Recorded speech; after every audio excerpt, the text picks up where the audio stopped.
Hello and welcome everybody into another edition of the Sun Solar Panel on YouTube Live and wherever you listen to podcasts. I'm Espo. Ahoy hoy. I'm Dave King. How's it going, everyone? And excited to welcome in our very special guest today. He is a salary cap expert. He's a writer for Yahoo, a RealGM, and a part of the front office show. He is Keith Smith. Keith, thank you so much for taking time out of your Saturday to join us here on the Solar Panel. I appreciate it, guys. Thanks for having me. Dave, why don't you let the listeners know what we're talking about on today's show? Absolutely. All right. So thank you for coming on, Keith. Look, it's the off season. Is the off season? The Suns could look 40% different. Only 8 or 9 guys on the roster are guaranteed for next year, and the Suns might make some big trades. Last off season, they turned over most of the roster too, and used their cap space very creatively in retrospect. So we're bringing on Keith Smith. He is a salary cap guru. If you look him up at Keith Smith NBA on Twitter, he pinned at the top of his Twitter feed. You've got all the salary cap information you need at all for the NBA. So we're going to have Keith help us talk through what the Suns' options are for the off season. It's really hard to get everything straight when you're just a fan and you don't do this all the time to know what space the Suns have. We're going to rank we're also going to look at how many teams have cap space. We're going to rank the destinations for free agents who might be looking for big money. And we're going to talk about who the Suns should target. And then we're really just going to, just see what Keith thinks about the Suns off season and as a team going into next year. Oh, Keith, let's hop right into it. I need to know, how much time does it take to keep this this salary cap sheet that you have up to date? And I know it's a passion project for you. So how much time actually goes into this? Because this document is truly impressive. And if for the listeners and the viewers, if you haven't seen it, go take a look at this thing. I know spreadsheets usually aren't sexy, but this thing is a beauty. So. Too much time, I think, is the appropriate answer there.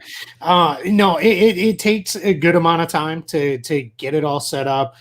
Busiest times are right around the draft when we're adding in 60 new players plus all the undrafted players and those things, and then the off season and then the trade deadline. No, those are my 3 kind of tentpole moments where that keeps me hopping pretty much. When it's in season and it's one-offs like 10-day contracts and things like that, those are pretty easy to update. But when there's a lot happening all at once, it can take a little while to get it put together. But you hit the nail on the head. It's a passion project, and I love it.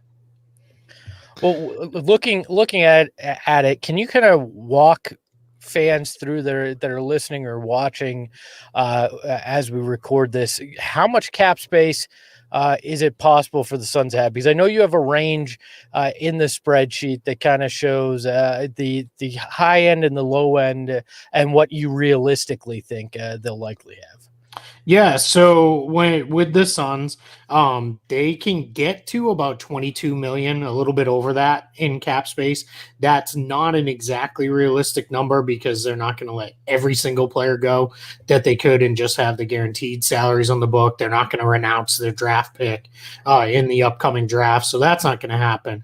So then what I do is I take kind of the max space and I work from there into what is a more realistic number, and I call that projected space. So I project the Suns right now to have just shy of 18 million in space, so about 17.8 million.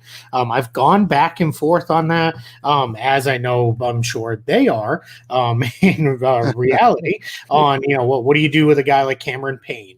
Right? Do you pick up his team option? Do you let him go? Javon Carter, do you give him a qualifying offer? Do you not? Aaron Baines, do you keep him? The Suns fall in what I call the swing category. They could just as easily stay over the cap and function as an over the cap team as they could be a team that has cap space. So explain that to us. Explain how that works. Yeah, so going into it, well, what a lot of people do is they just, you can find various, salary sheets, all over the internet. And I hope you use mine, but if you like one of the others, that's okay too. I just, encourage you to use one that's accurate. Eric Pincus, really, really Responsible good, capping. really Is accurate. that what you're saying? Yeah, yes. Be responsible with it. That's a good way to put it.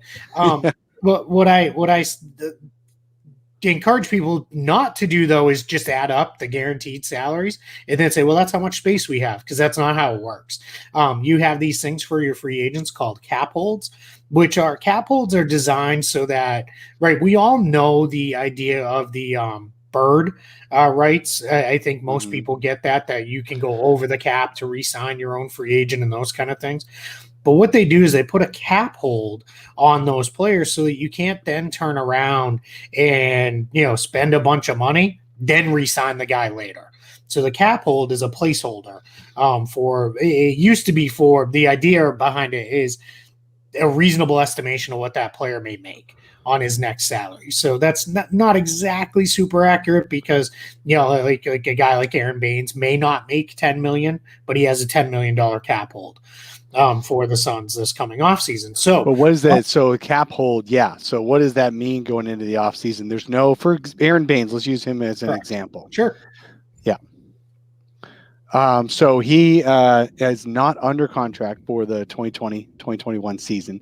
He's an unrestricted free agent, which means he can sign with any team he wants, including the Suns. The Suns could sign him the same way that other teams can. The advantage that the Suns have is that he is the team they are the team he just finished the season with, and they have, because of the way the cap works, they have his bird rights. Yep. And there's something called a cap hold, though, because you don't get free bird rights. If you could just use all the space of the guy's last contract, which in Aaron Baines' case is $5 million, sign another dude for $5 million, and then also sign Aaron Baines. Well, that's not the point of the way the cap is supposed to work. So you get a cap hold, which is that in this case, in Aaron Baines' case, based on years of service and prior contract and all that stuff. I don't know if years of service is a factor, but prior contract is and stuff. He's got a $10 million cap hold, which means if the Suns want the right to go over the cap to re-sign him, they have to keep $10 million on hold in the offseason, right? Yeah, I don't know what you needed me on the show for, man. You got it down. No, it's just hard for people. It's good to hear multiple ways to do it. It's just you can't fill in your expired salaries and then bring back your good guys that did expire. That's the point of that. Exactly, because otherwise, let's look at the Lakers this offseason, right? They've got 1 million free agents. What they would do is they'd go out and sign all these really good players. Then they'd re-sign guys like Anthony Davis and Rajon Rondo maybe, and just fill out the roster that way. And then they'd have the most dominant team in the league by far. So that's why you don't do those kind of things. So, and that's what the CBA and the cap holds and the cap space process is allowed. And let's use Miami for an example. So there is I'm looking at your sheet. Yep. And your cap sheet, and you're saying projected space is a little more than the Suns. And we'll talk about all the teams with projected space here in a minute. But the projected space for Miami is about $22 million. But what do they have to do to get $22 million? Who do they have to give up? Yeah, they would have to renounce their rights on basically all of their free agents to get to that point. And they are, again, like the Suns, they are a swing team.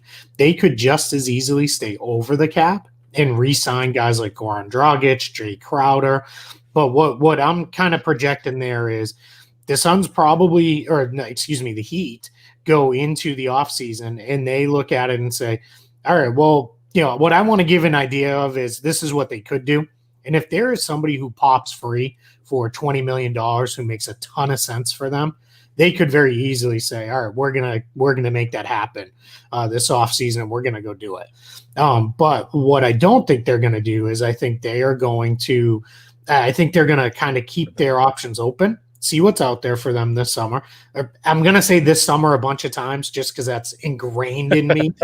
I know, I've heard that on all the podcasts. This summer, I'm like, what are we, Australia? Right, I know it's so brutal. But this off season, I will try to say this off season if I remember. But if I say this summer, no, I mean this off. You know, So this off season, what they're going to do, my expectation is they're going to keep their options open because it's not a great free agent class. There's really not, those truly impact free agents that are expected to change teams. So I think what the Heat will do is they will go into the offseason keeping their options open. Then they'll likely largely run it back with the same guys. So re-sign Goran Dragic. They'll re-sign Jay Crowder. I think they're going to re-sign those guys, though, to really huge one-year contracts. Probably Dragic may get 20-plus million this offseason, which sounds crazy, but I'll explain why. Is because then in the summer of 2021, which should be summer, they will then be able to renounce him again because he's only going to be on a one-year deal. They'll free up all kinds of space to go star chasing, Giannis, Kawhi, Paul George, whoever becomes free agents.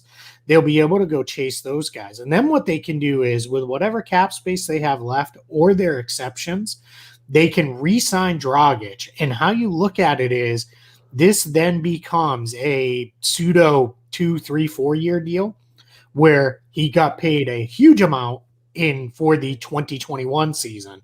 And then the additional seasons after that, he got paid less, but you're kind of taking care of him up front.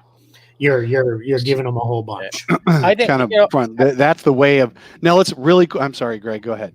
No, I was just going to say. So if we shift to the Suns and we look at that mentality, I tend to be in favor of trying to value hunt this offseason rather than I think 1-year deals are going to be commonplace around the league because people are going to be looking at the stars next summer, and with the economic questions about the game, there's not going to be a lot of people wanting to commit this offseason to longer term deals. But for me, I think that's where the Suns can find opportunity because the market's going to be soft this year for free agents. I don't think the Suns realistically will be players in going after a Kawhi or a Giannis or big game hunting next offseason. So for me, I think it looks like you could find value this offseason. But in your estimation, Keith, do you think the Suns go that Miami route, look at trying to do 1-year deals to put themselves in flexibility for next summer? Or do you think there's some other play here to spend that likely $18 million that they're going to have available to them? Yeah, I think if we continue to use the Heat as the comp here, because I think they're the two swing teams. The other 4 teams I project will definitely have cap space, but the Heat and Suns are in a similar spot as far as cap space goes. The Heat's free agents, though, are veterans who have been around for a long time.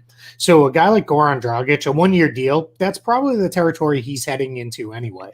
A guy like Jay Crowder, he probably would get a longer deal than that, but he would likely, do that to stay with Miami, knowing they're going to take care of him on the back end.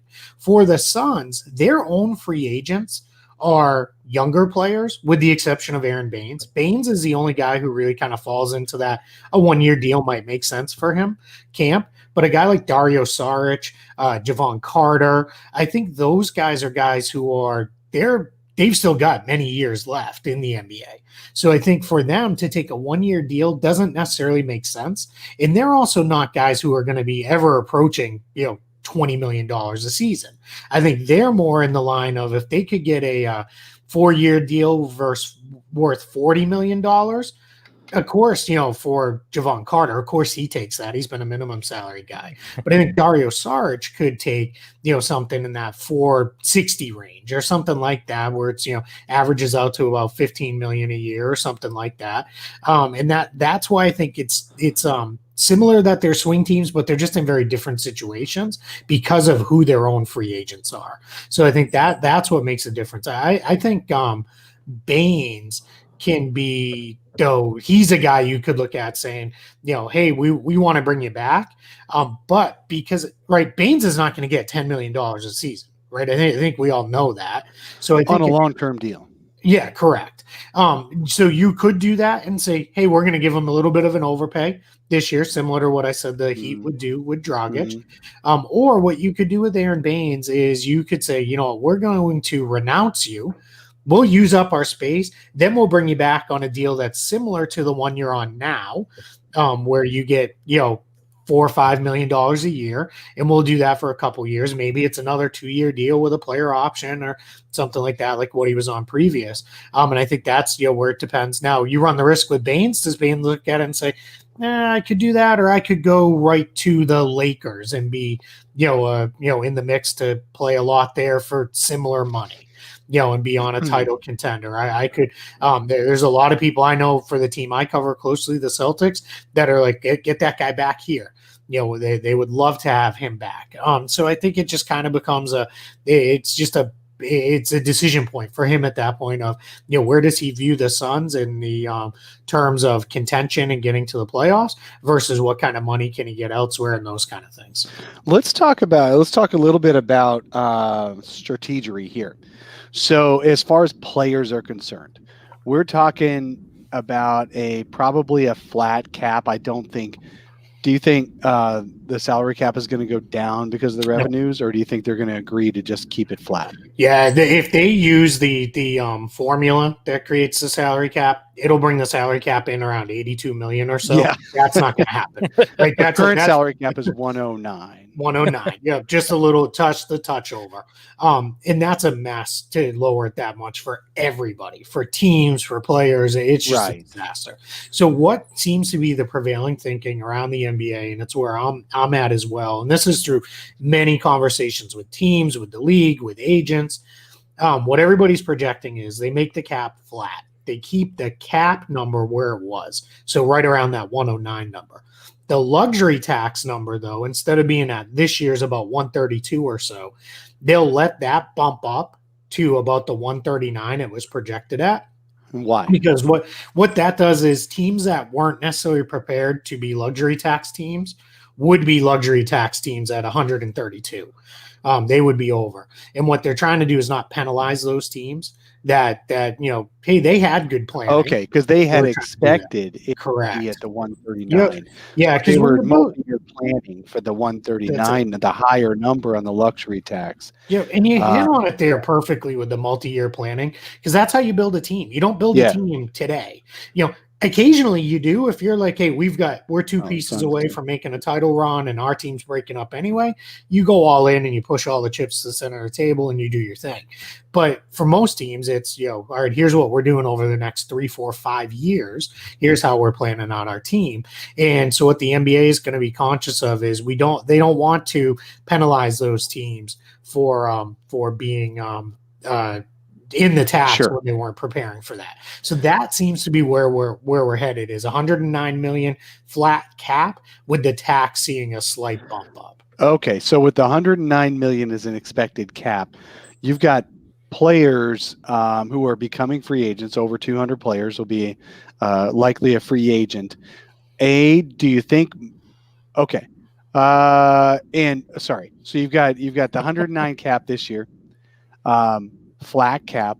Then you've got the cap likely in the next year or 2 years going way up back to where it should have been when revenues recover, right? So do you think players are going to be offered less money this fall and more money in a year or next summer, or do you think it's 2 years worth of lower money being offered players?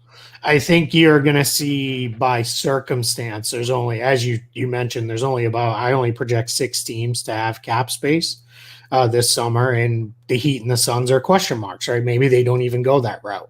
So there may only be 4 teams with cap space.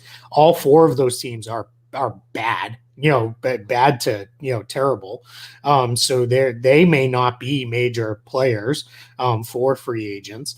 And then as if you continue to look a little deeper into it, the other piece is you can get into a position where from the player side, it is what's best for me. Do I want to lock in right now? Or do I want to try to time this up so that I can time it up so that as things get better for me? Because max contracts and the like are tied to the salary cap. If you're a guy who knows I'm only probably getting the mid-level exception, the mid-level exception rises and falls with the salary cap. So you may see guys tie that. Generally, though, the line of thinking with that is the only players that hold off on signing long-term deals are guys who are max players and will continue to be max players. So Anthony Davis, right? We all know he's going to opt out of his contract with the Lakers. He's going to re-sign with the Lakers. The question is, for how long? Is he going to lock in for the full 4 or 5 years that he can? Or is he going to lock in for only a year, roll it over again, and then get back on the market? The reason Anthony Davis can do that is because Anthony Davis can feel comfortable, barring disaster, he stays a max player over the next couple of years. A guy like a mid-range free agent, like that's a veteran, like a Paul Millsap, he probably looks at it and says, well, I'm not getting another max deal. That's not coming my way. So for him, I think it becomes, all right, what's my destination? Where do I want to be? Who do I want to play for? Are they a contender? I can lock in for 3 years and know I feel pretty good, with this team, 3 years starting at, $7-8 million a year or whatever it is, and feel good about that. So those are kind of the games that get played on the players' side. And then clearly the minimum salary guys, they're minimum salary guys. So those are generally only going to be a year or 2 year long deals anyway. Well, let's talk about a couple go ahead, Greg. I just want to go, Keith, with that thinking then, you're looking at the Suns and you go, okay, they're one of, if they have the cap space, if they clear it, they're sitting with 18 million. They just came off of an 8-0 bubble run, which gave them a large amount of buzz around the league. Mm-hmm. They have a young roster with a star in Devin Booker and a potential star in DeAndre Ayton. I feel like we're looking at almost a perfect storm for them to be players in this market and look at this and land some guys at potentially slightly under market deals, just because not a lot of teams with cap space, cap staying flat. And it's been such a weird year. Do you think that that's the smart way to go if you're James Jones in trying to find that value this year, where other teams may because of cap space not be able to be players in this, or may just be thinking next year's the year for them to make a move? Yeah, Espo, you're right. You're right where I'm thinking. For a team like the Suns, this is part of why I project them to have to go the cap space route, because what I think makes a lot of sense for them is, let's use a guy like Paul Millsap, for example. If they go the cap space route, they could bring in Paul Millsap and plug him in as, maybe the starting 4 or, backup 4 or 5, however you want to look at him. He's a good defensive minded veteran. He showed throughout the course of this season in the playoffs that he can really still defend. I think he would bring a lot to that team, but there are a bunch of guys like him that are on the market this summer they're not, yes, the top end talent is very thin, but there are a bunch of good, solid veteran free agents. And I think for the Suns, who I think more than anything, they need to build up their depth with good quality guys. I think they could come away from this offseason with, three veterans who make a lot of sense for them if they go the cap space route, who can really come in and fill rotation spots. And that could be the difference between kind of capitalizing on that 8-0 bubble run and really launching yourself truly into playoff contention next year, or kind of sticking around where you've been in a really deep, tough, difficult Western Conference. And that's why I think they're going to go the cap space route. Yeah. Would you do on that line of thinking, would you do 1 year deals? Yes. With veterans? One or two. What you would do?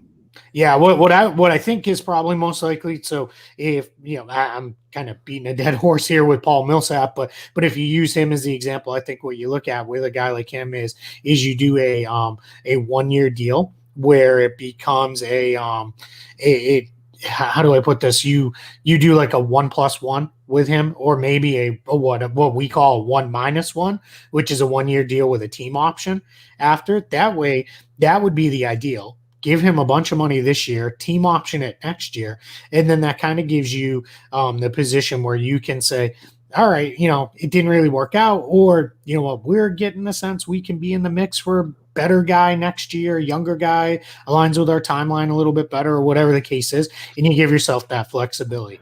Flexibility is going to be a word I'm going to hammer on in everything I write this year, because everybody's kind of conserving space as they get into looking at the summer of 2021. So roughly, a year from now after this upcoming season, because so many good free agents, and I'm projecting at least half the league right now to have cap space, and many of them with max, or some with even double max space. Well, let's talk about that for just a little bit, though. So you've got about half the league with good cap space next off season, and better free agents, but half the league with good cap space. This year, it's possible that the Suns will be the best team with 18 plus million in available cap space, whereas next summer the Suns might be the 15th best team with available cap space. So if you're the Suns and you're looking at the two top guys, who I consider probably the two top guys on the market this offseason, would be Fred VanVleet and Christian Wood. Let's do it from the Suns' point of view right now. If you're the Suns, would you make a starting at 18, averaging 20 over the course of the contract? Would you try to go after a Fred VanVleet for a long-term deal, even though you've got because the rest of the Suns roster is pretty flexible, but then they'd be locking in that one long contract next to Devin Booker? Would you go after Fred? It depends on what you think he is. If you think he is a combo guard who is, not really a point guard, not really a shooting guard, I would probably pass on him, because you already have a point guard and you already have a shooting guard. And I don't love the idea for the Suns where they're at right now, investing that heavily into a guy who really projects them as a bench player, right? It just doesn't make sense to me. Now, if you believe he can hold down the point guard spot and kind of him and Ricky Rubio become kind of ships passing in the night of, Rubio as he kind of ages out and slides down into a backup role, or he becomes a tradable piece himself to a team that needs a point guard, then sure. If you think Fred VanVleet can be a starting point guard in the NBA and really can play on the ball, yes, then I am, fully there. If that is your belief, if your belief is he's best when he has another point guard beside him, like he had with Kyle Lowry, then I'd probably pass, because I think you can spend that money better elsewhere. Okay. Now let's go with some size and a little bit more youth in Christian Wood. So as the Suns, let's assume you think Christian Wood can play in the same lineup with DeAndre Ayton. Let's put that one aside for the moment. Let's just make the assumption the Suns believe this. If you're the Suns, do you make a big play for a Christian Wood this offseason, giving him all your cap space on a contract that goes as long as possible? Yeah, well, you hit the nail on the head there. Can he play alongside DeAndre Ayton, right? They can play next to each other, sure. Now I'm going to tell you guys, I am maybe one of the biggest Christian Wood fans out there. So I'm not going to be super unbiased about this one. He's really won me over. I worry a little bit about your defense, up front, but I think DeAndre Ayton has shown so much improvement on that end of the floor over the last, let's call it, year and a half. I think he was really starting to figure some stuff out by the end of his rookie year. And then I think this year, working around the suspension clearly, I think he was really playing well. And I think by the time they got to the bubble, I think he was a plus defender. I think he had really kind of learned, and I think he just had that far to go, right, as a defender. I don't think he had any clue how to play NBA level defense. And now you're seeing he's learned. Now he's adding that to his, terrific physical assets that he brings as a defender, and he's really learning how to play. So I think you can get away with it. You can be pretty good. What really excites me is that is a huge inside-outside combo where both guys can step out, both guys can play inside. Devin Booker is clearly awesome. There's no question about that. So you're building an offense that all of a sudden makes up for probably more than makes up for anything you maybe lose a little bit defensively. What I would say is I would give almost all of my cap space to Christian Wood, and then I would save some cap space or try to line up how to use my room exception to get a truly defensive-minded third big in there. Ideally a 4-5 who could really, that kind of forms your three-man rotation there, and that allows you to be a little a little Okay. if those days where you gotta go. Basically replace the Aaron Baines. Sorry, Greg, go. Yeah, kind of. Keith, there was a rumor this week that came up that the market for Christian Wood looks to be the mid-level exception, but that surprised me. Are you hearing that, or are you hearing that a team like the Suns may go all in with their cap space on a guy like Wood? Yeah, so here's what's kind of driving that is the mid-level exception is what the vast majority of the teams, that's all they can offer. So if you go and have a conversation with I'm drawing a blank, the Portland Trailblazers, hey, do you guys like Christian Wood? Well, we like him for the mid-level exception because that's all they can really that's all they offer, right? They can't offer him anything else. I can tell you if it's mid-level exception, the Detroit Pistons will beat that. They'll beat that. That's what I would think. That's what I was thinking. Exactly. Is Detroit's not going to let him go.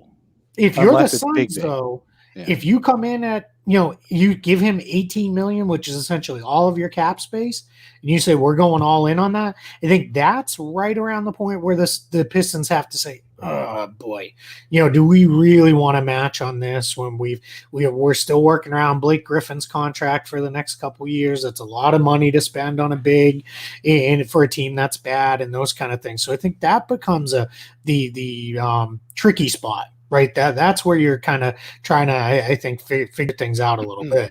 That's where I think the Suns can be good poachers. You've got you've got a couple of free agents out there, and Jeremy Grant's another one who really should expect in a normal offseason more than the mid-level.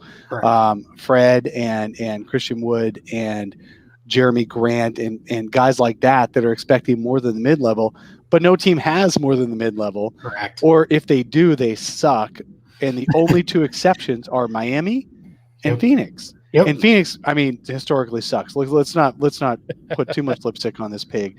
Phoenix historically sucks and could come out next year, according to Amin Al Hassan, as his wild guess that the Suns are going to suck and Devin Booker's going to ask for a trade. But that's unbiased there. I mean, it's a little bit of bias there because Amin came out of that Suns organization with his butt on fire. But let's just say that the Suns are respectable and seen as respectable. They're one of the only two teams that could do something this offseason with good money. So I think they're a good destination. So Grant will Steve Holler, I'm going to go into the chat just a little bit. We've been neglecting the chat a bit, but I've been watching it. Steve Holler, Grant will get more, but you know what? You want to know Grant will get more than the mid-level, but who's going to give it to him? You think he's going to go to Charlotte to get more? I think he might just go back to if he gets more, it's going to be staying at Denver. Yeah. He's not going to take more from Charlotte to go there. I don't think. He's always been on playoff level teams, and I think he'll stay on playoff level teams. And it's got to be whether he thinks the Suns are better than Charlotte and closer to the playoffs, or he might just stay with Denver. You've got another question here. What's the status on offer sheets for Javon and Dario? There was a rumor going around Twitter that qualifying offers had to be made by this weekend, and that's not true. And it's only not true because they moved the draft out and they moved free agency out. Free agency hasn't even been set yet. And the draft and free agency starts on the first day of the new league year. And options like qualifying offers only have to be made by the day before the new league year. So all that is off the table for the moment. But Keith, tell us what dates you're hearing for all these off-season dates. Yeah, so you said it. The only thing we know is the NBA draft is November 18th. After that, everything is up for negotiation. What I was told was they really wanted to wrap up the bubble, get everybody out of there, take a day or two to breathe, and then they were going to get right back at it. It sounds like they've nailed a lot of the kind of framework of things down. So what it's sounding like they're honing in on is they're going to stay away from the the Thanksgiving week, right? Which makes sense. That's not a week to be doing big stuff, and kind of the NFL owns that period, that point of the year. So what they're going to do is, I think they're going to come out of that weekend right around December 1st. It might be maybe November 30th or something like that, but December 1st, kind of put that as your ballpark when free agency will start. And that means everything will start, in advance of that. And I think they like the NBA folks like the idea of, all right, we got clear Thanksgiving and we're coming right back with you into, this is when we traditionally start thinking about basketball anyway, is right after Thanksgiving and stuff. And we're here for you. Then what you're going to see is, you're absolutely right. They're going to make all the option decisions and line them up to, week before, whatever they were supposed to be, way back when. And then with that, so they'll line all those up, qualifying offers and all those kind of things. And then that's when you'll see that. And then that'll take you into free agency goes. That'll run. And it sounds like training camps are going to open probably right after Christmas. It's probably going to be abbreviated training camps and an abbreviated preseason. What I'm hearing is a lot of teams, they don't want to play any preseason games. They hate them. They'd prefer just let us scrimmage and let us do our thing. But if you're going to do preseason games, it'll be like little regional preseason games where you play kind of the closest team or kind two. of like those scrimmages in the bubble. Exactly. So it's similar to those. Yep.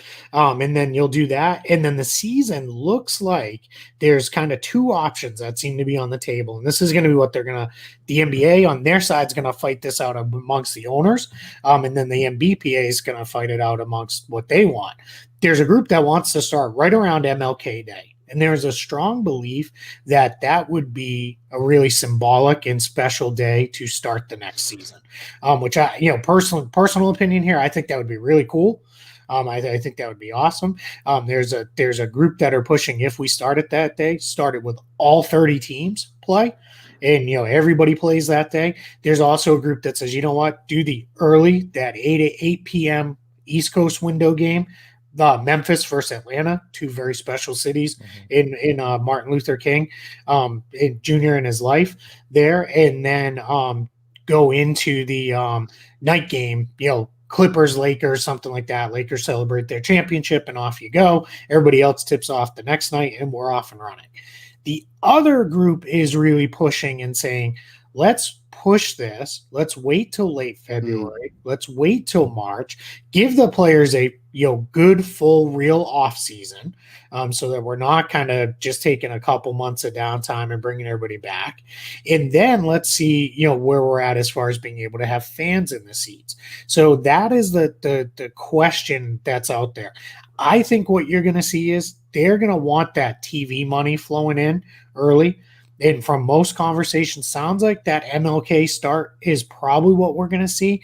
And then as the season goes, we will gradually ramp up to such a tough decision, though, man. Because you've got, what is it about the TV? Am I anywhere close to being right on that? The TV money is around 60%, and then gate receipts are around 40. Am I anywhere close on those? Yeah, it's ish in that range. You take away a little from each side because, there's merchandise revenue. There's all that kind of stuff that factors. But it's a little bit more TV money than gate receipts. Yeah, the TV money is big because the TV money counts that national TV money plus all the local TV deals.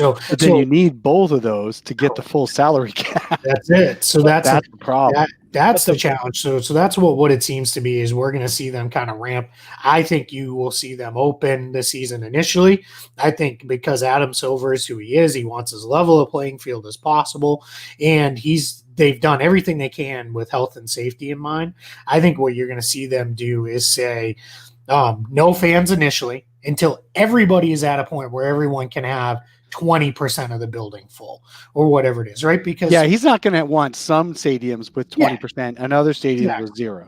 Well, and look at it, right? I'm in Orlando. Our governor here in Florida is like, fill those stadiums, fill those arenas. Nobody wants the Miami Heat. Didn't Florida just cancel their next game? Yeah, the University of Florida did. Yeah, their game today against LSU because they had a huge outbreak on the team right after their coach pushed for wanting 95,000 people, in their stadium. But it is, so they're not going to allow that. The NBA is not going to allow that. They're not going to say, well, the Florida teams can have full arenas, and a team in Massachusetts or California can have nobody. They're not going to want it equal. Yeah. The other piece that they have to really counter in and figure out with all of this is, it seems like a weird thing because it affects one team, but what in the world do they do with the Toronto Raptors? If Canada continues to stay, we're closed, you aren't coming in. What do? Do the Raptors relocate to Syracuse for part of the season or something like that, or do they go somewhere and play it out? Yeah, well, so those are going to be all the conversations that are going to be happening here over the next little bit. I think, from what I've been told, figure out free agency first. We're going to get that hammered out. We're going to set the cap at a number. So you're thinking they're going to go December on free agency, even if they don't have a start date yet? Yes, I think so, because I think what they want to be very conscious of is they don't want to lose the public interest. And let's face it, right? We all love the NBA. A lot of people love the NBA most in the offseason. That's the reality of it. So that's a huge chunk. And I think they see it as weird as it sounds. The NBA playoffs can't take eyes away from NFL regular season games, but NBA free agency for a day or two, that'll take eyes away from the NFL. Because that's how big NBA free agency is, even in a weird kind of down year. The thing to me, the February-March date, at some point they're going to have a truncated off season to get back to some normal schedule. And it just feels like, do it right now. Take the hit now.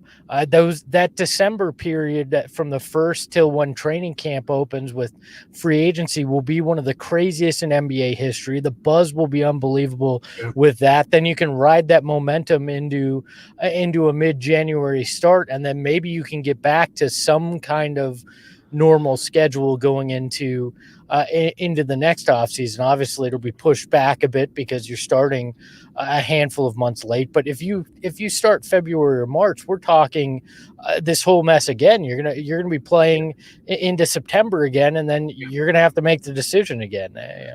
Yeah, let me talk about two things with that here that I don't think get talked about a lot. Is one is you have 8 teams that they haven't played a game since March 10th or 11th. Right. And they absolutely do not want to go a full year without playing.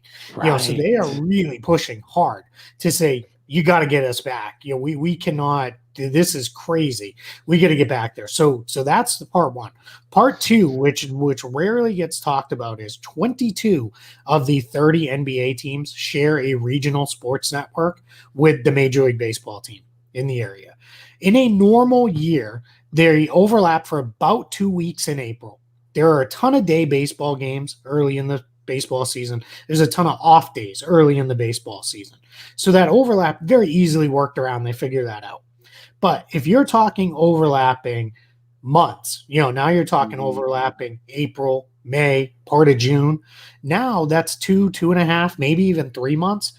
Something's got to give there, because neither side is going to be cool with that for any kind of long-term thing, because there are language in both the NBA and MLB contracts with those regional sports networks of, you can only push us off to the alternate channel X amount of times per season. You can only decline to air a game entirely X amount of times per season. Those regional sports networks, a lot of times it's the same crew that works those games, so that becomes a huge challenge to work around if it's long term. That was one of the major sticking points with the whole proposal of, let's move the NBA calendar permanently. Beyond that, you have questions where the players, they don't want that. They don't want to play in the summers. They like their summers off. They also know the summers are when the international competitions are, like the Olympics, the World Cup, the Eurobasket, those kind of things. And they know how important those are for them, for their countries, and for their brands. Well, for sure the Olympics is going to happen. Yeah. Right? Yeah. They already pushed it a year. They're not going to push it further. They're going to bubble themselves up if they have to. They're going to do it in 21. It's going to happen.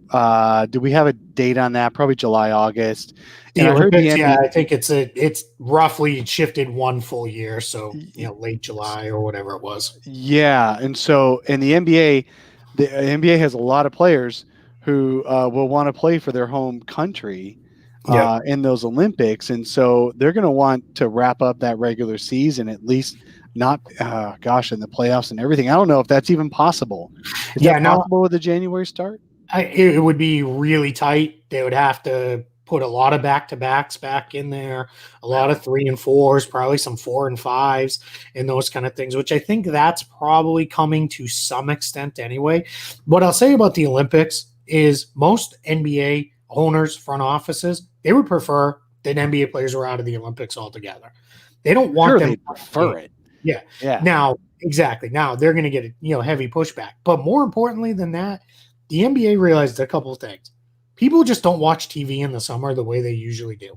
Even in the midst of a pandemic, TV ratings are down for everything in the summertime.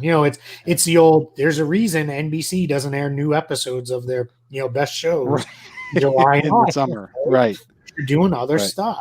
And that's even, now when we're all, presumably even in a pandemic. Right. Yeah. Now, the other thing is the NBA knows there's no way they can beat the Olympics. So if you're watching anything in the summertime, next summer, you're watching the Olympics. So I think they're going to do everything they can to avoid, which is why I think that mid-January start with a strong, strong push to get everything wrapped up just prior to the Olympics is where we see it. And that gets them close enough with another abridged offseason back to the normal calendar as possible with the start of the 2021. Is there any sentiment to start just change the entire future schedule of the NBA to start in December instead of October? There are some owners who believe that's the best thing to do to avoid the bulk of the NFL season. But again, that's where that regional sports network, part comes in. With baseball, they've got to solve that, and then they've also got to solve getting the players on board because the players really don't like that idea. Keith, I need your help. All right, sure. This is part of why I was so excited to hear that Dave got you on this week, because there is I'm going to put it this way. I'm just going to be blunt. There is a faction of Suns Twitter that seems to have fallen on its head very hard and thinks that Chris Paul somehow fits into the equation in Phoenix. And I was looking at your sheet, and I can't figure out the math in any way without doing something disastrous to this roster to fit shoehorn in $41 million, I believe, roughly, is what Chris Paul is going to make next year. And then I think it's roughly 45 the following season. Can you help me explain to certain people on Suns Twitter why this makes absolutely no sense? Let me check a number real quick. So I'm talking from an educated place here. Yeah, so $41.3 million for Chris Paul. So even if you took the Suns $18 million in cap space, you still got to get to another big deal that you're sending out. Now, could you send out Ricky Rubio plus Ty Jerome plus Cam Johnson and the cap space, and now you bring in Chris Paul? Yeah, probably. You'd probably have to add in the 10th pick. I mean, Sam Presti, we saw. I mean, look at what he did to the Clippers and the Rockets. He basically owns their drafts for forevermore. At this point, you never want another team to have too much control of your draft. So could they get there? Yes. Now, will they get there? Would they do it? I don't think so, because let's start with the premise of you're not trading Devin Booker or DeAndre Ayton, right? That would just be insane. What's the point then? What are you doing? Yeah. Then the rest becomes, now you're starting to really sap your depth, and you're really starting to, on its face, Rubio, Cam Johnson, Ty Jerome, a pick, fine, right? But now you've got to replace a couple rotation spots there, and you got to go figure that out. Now, maybe if you've got Chris Paul, you look at it and say, all right, well, we can go sign, veteran X to the veteran minimum or whatever the case is. The other thing is you're locking into being over the cap for the next couple years.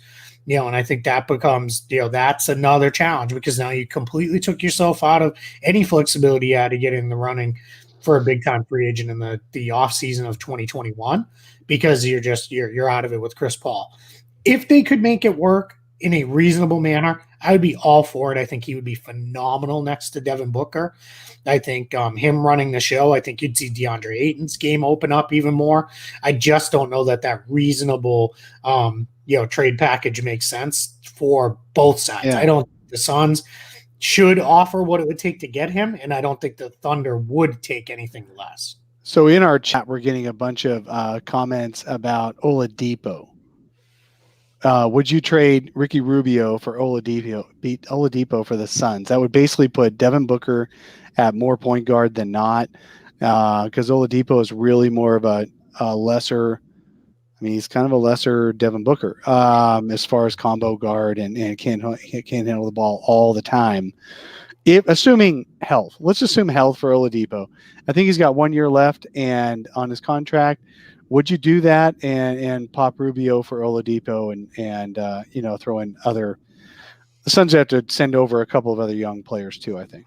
Yeah, I would not. I don't think that makes a ton of sense for a couple reasons. One, I prefer Devin Booker as a scorer and secondary playmaker. I don't want anything to take away from his scoring for him to have to focus on the playmaking side of things.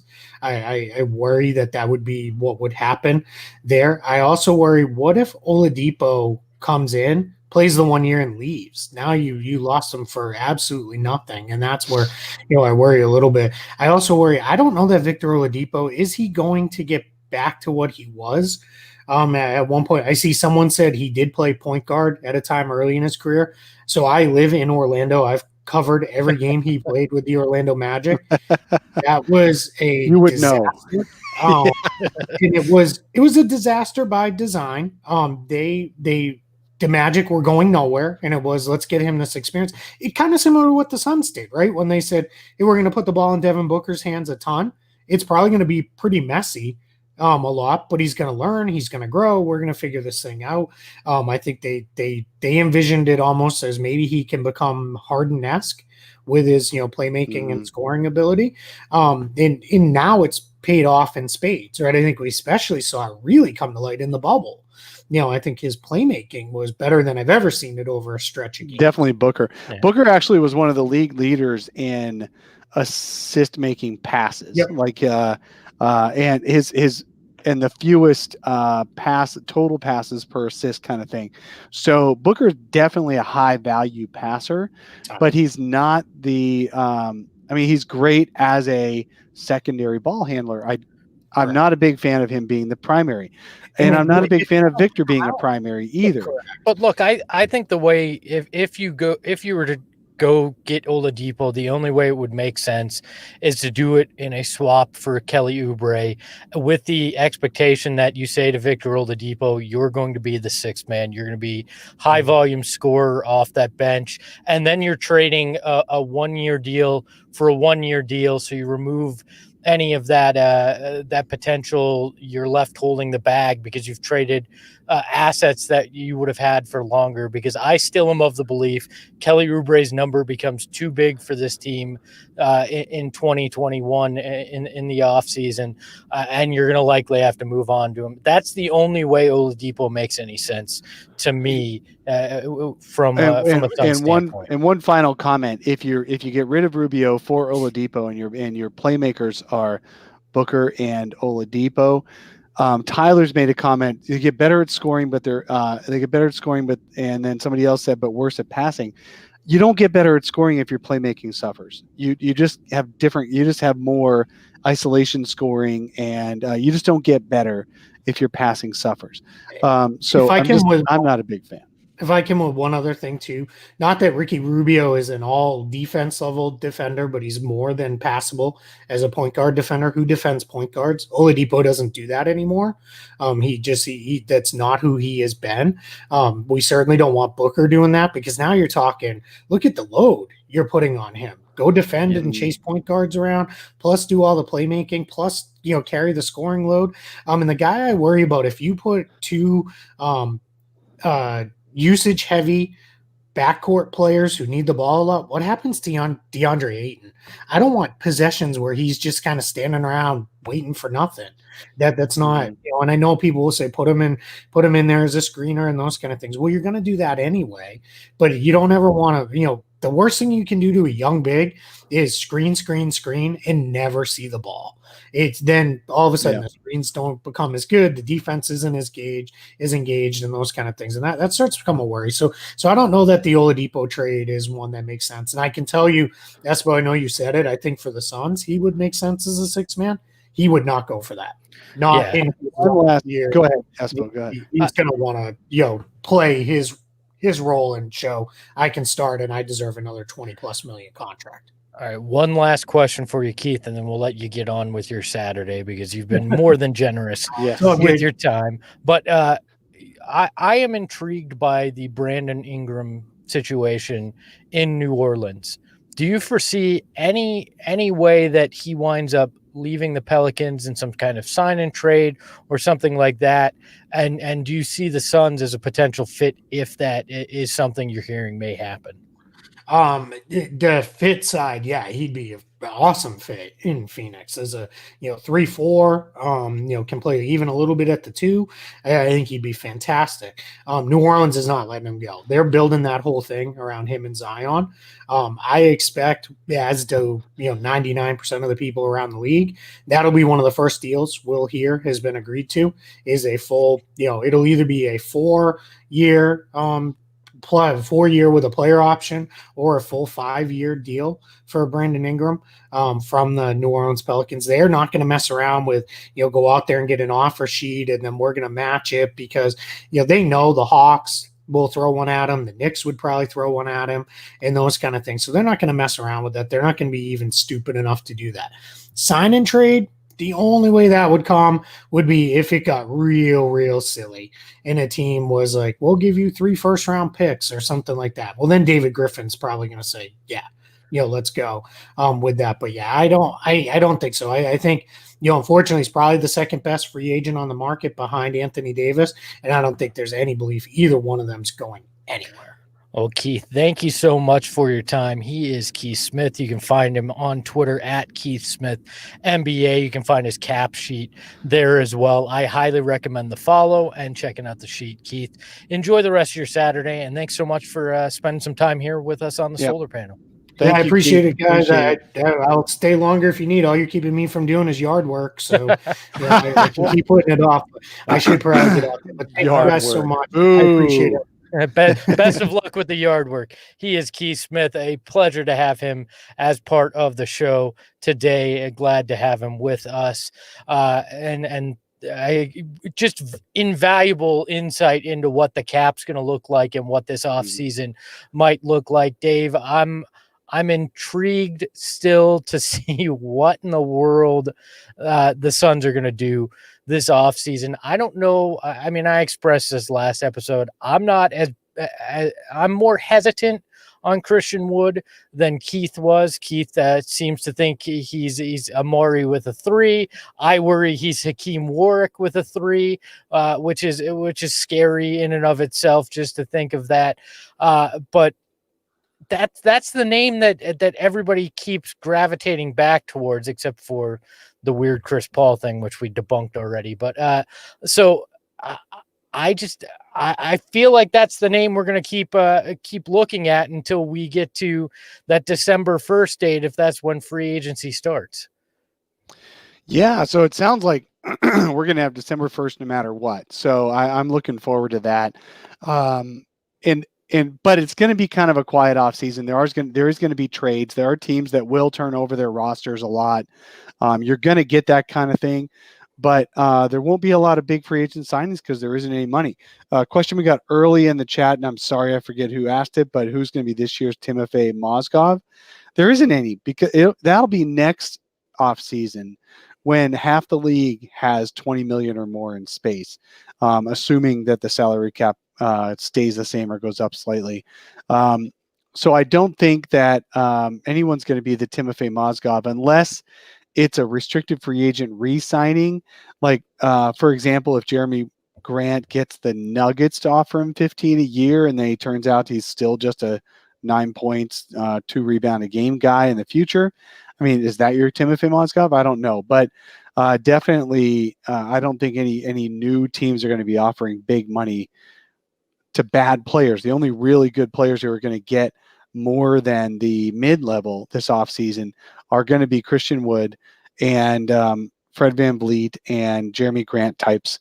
So I'd be surprised if any big names get big. Although, you know what? Charlotte has to spend their money. Atlanta has to spend their money. So I don't know who the heck they're going to give all that money to. Maybe they will. It could be a Paul Millsap. I mean, you could see a guy that Well, is it's a older. 1 year, and but the Mozgov thing was the 4 year. Who's going to get the very first I think the question for Mozgov was who's going to get the very first contract on free agency night that is just like, oh my God, I can't believe that just went for 4 years. Charlotte's going to do that with a veteran for a long-term deal. They're going to do something long-term, stupid. Though, is the question. Because desperation, they're looking at it the same way we're talking about the Suns. They understand they're not, if they keep the cap space for next year, they're not going to be attractive. They move to the back of the line. This year, they may be able to convince somebody because they have the money. Whatever the Suns do, just don't do something that is so egregiously stupid that it handcuffs you for the future. Like, my biggest fear is you sign Christian Wood. He turns out to be a good stat, bad team guy because he hasn't proven it long term. This is a very short period in Detroit, and then you commit all this money, and all of a sudden you're like, oh, this guy wasn't that good. And that's the terrifying thing, because yes, they went 8-0 in the bubble. We get it. The Suns had a good run in the bubble, but the reality is they were still a 35 to 40 win team best in the end. And in a Western Conference that's getting the Warriors back next year, that's not good enough. And if you make a mistake this offseason, it could kill all momentum that you built in Orlando. So this, you hear a lot of this, and it's usually hyperbole and it's usually overblown, but this might be the most important Suns offseason in a very long time, because these moves are going to determine if you can take that next step. Look, if you go with James Jones's history so far, which is a short history, and I get it. And the Suns are in a little bit different spot this offseason than they were a year ago. James Jones has valued cap flexibility, given short contracts, relatively short contracts. Rubio's is only more than 2-year investment so far. He got Aaron Baines on 1 year, basically. He got Dario on 1 year, basically. So I wouldn't be surprised if they do the 1 year thing. And obviously, James was around, although he was a complete rookie on front office things when Ariza signed the 1 year. So I don't know. I'm not a huge fan of giving a bunch of money to a really old vet. Paul Millsap, most of the time in the playoffs and the bubble, looked like he was 40 years old, not 32 or whatever age he is. And I don't necessarily want a guy who I can run faster than. Now, of course, now there's Paul is obviously still a good NBA player, but is he worth big money 1 year when the Suns really need productivity and they need depth? So I'm not a big fan of giving a bunch of money to someone like a Paul Millsap, but I wouldn't be surprised if the Suns did that. I can see what you're saying on the Christian Wood being, you're rolling the dice. What if in 2 years, Christian Wood is still your fourth best player at best? Because then you've got to give extensions to DeAndre Ayton and Mikal Bridges. And then you've got a year to give one to Cam Johnson. And someone like that. Do you really want to be on the hook for Christian Wood at $20 million a year at that point, when he might not even be your third, fourth, best player? Yeah, that's just my fear, and it's probably just because of years of not good basketball that we're so close as Suns fans to being Andy Dufresne and climbing through that 200 yards of raw sewage to get to the sunlight. And I just don't want to see when we get to that, it's just a crack in the pipe. There's still more to climb through. It's kind of where I am with it. Hey, Dave, before we get out of here, I think we got to do something. It's time for Espo's Big Board. Espo's Big Board.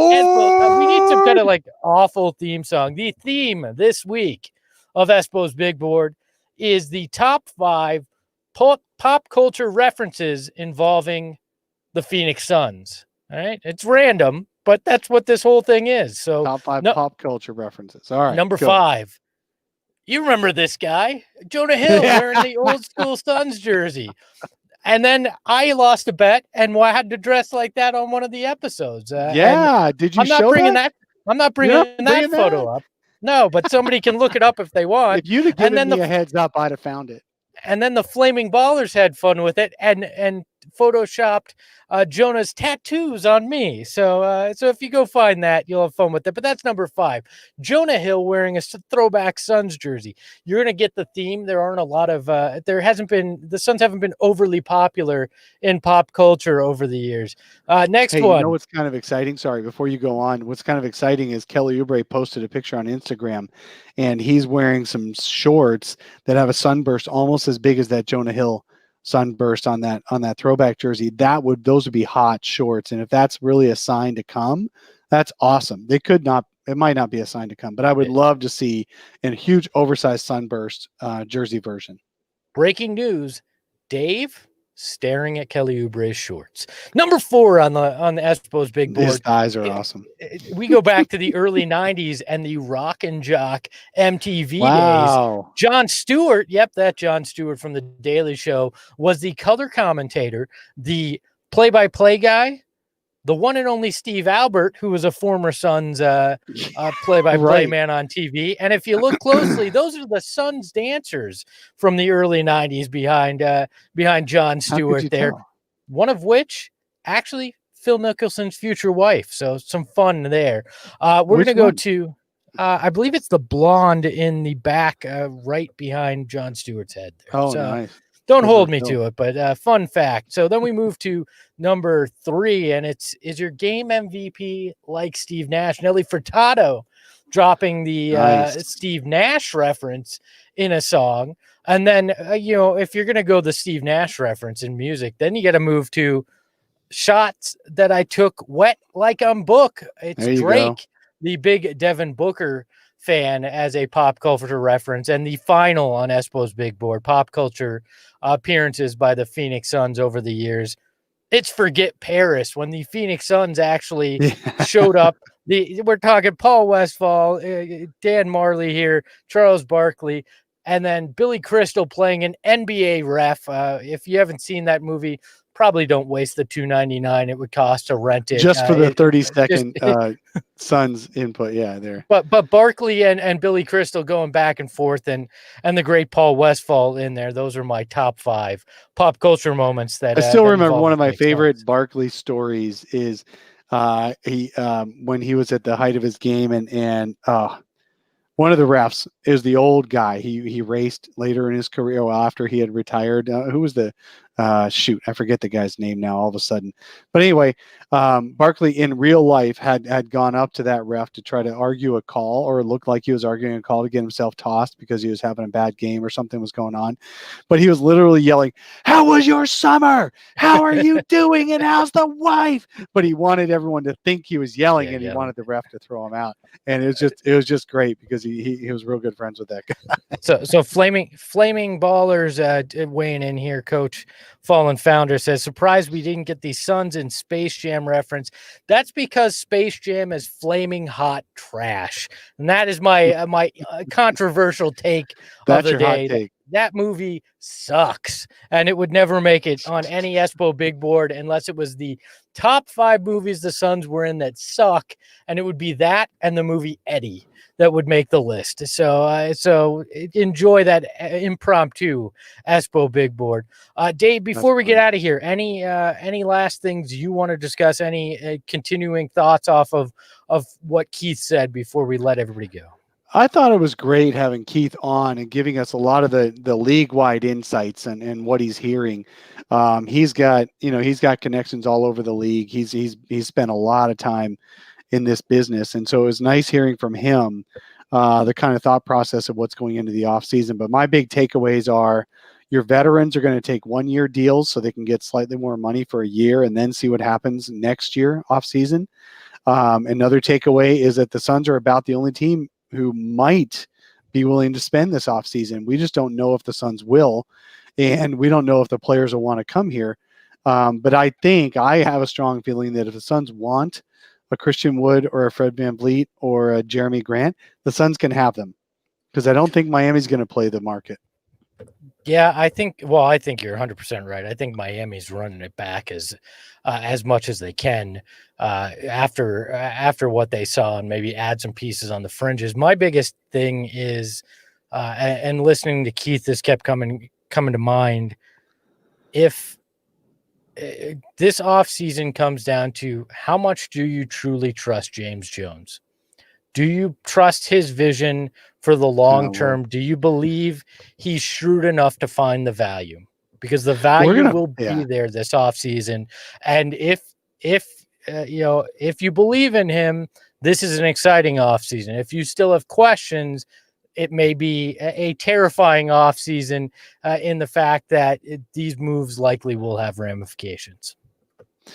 Yeah, this is my looking forward into what's going to happen in December is the influence Robert Sarver is going to have on the front office and whether James Jones can hold him at bay. Because once the Sun, every time the Suns have had a fairly positive end to a season, they've gone batshit crazy in the offseason and done dumb stuff. So I wonder if Robert Sarver is going to make the Suns do that again.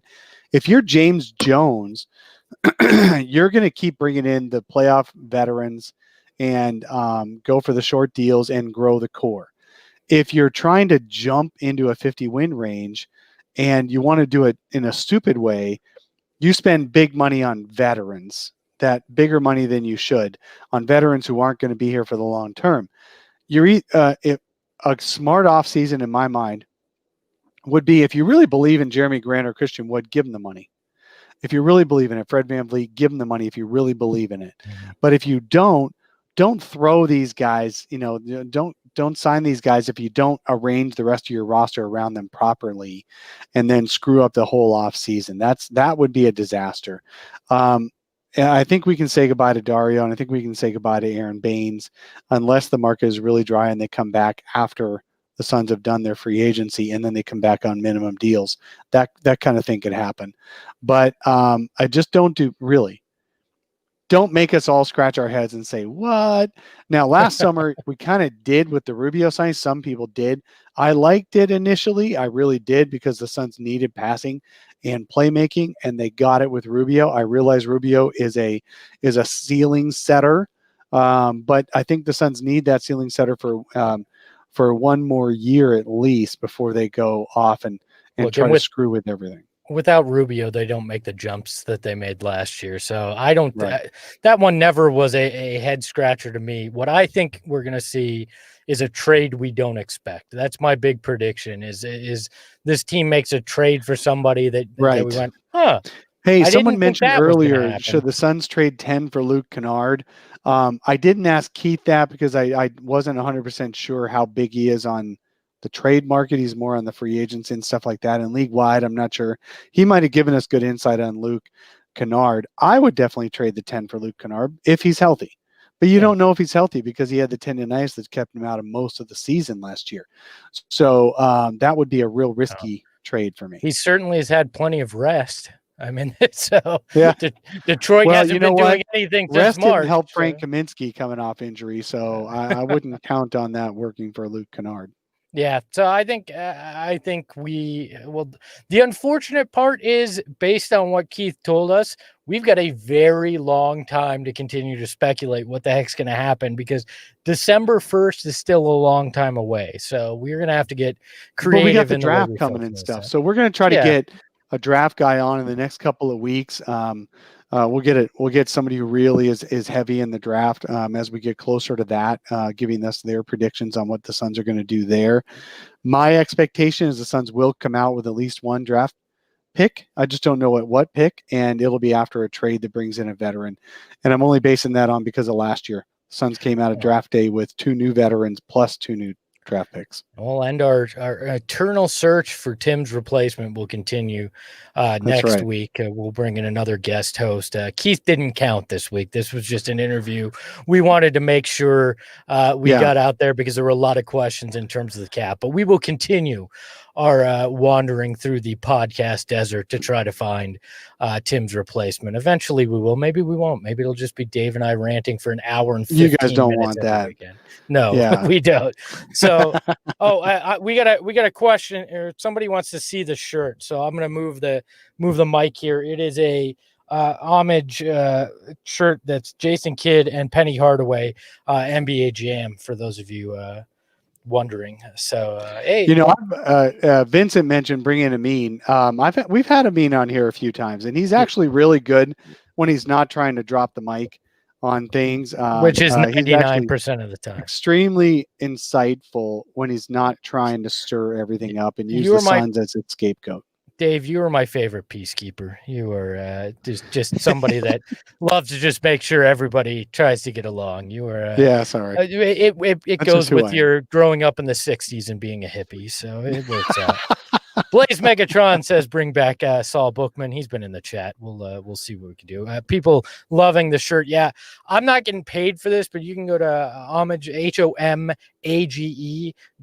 I don't know if they have this particular one, but they got a lot of NBA Jam stuff. You'll see me wear a handful of them here on the shirt on the show. I love wearing the retro stuff, a little backcourt 2000. So we're gonna get out of here for Dave King and the Flaming Ballers, our fans who join the show every week. I'm Greg Esposito. Make sure to hit the join button if you're watching this on YouTube and become a member, or click the link in the description wherever you're listening to podcasts to become a member via the podcast. We thank you. We appreciate you. You're the only reason we get our asses out of bed this early on a Saturday when we record. I know. I can't. I love having all you guys with us early on a Saturday. I know some of you are overseas.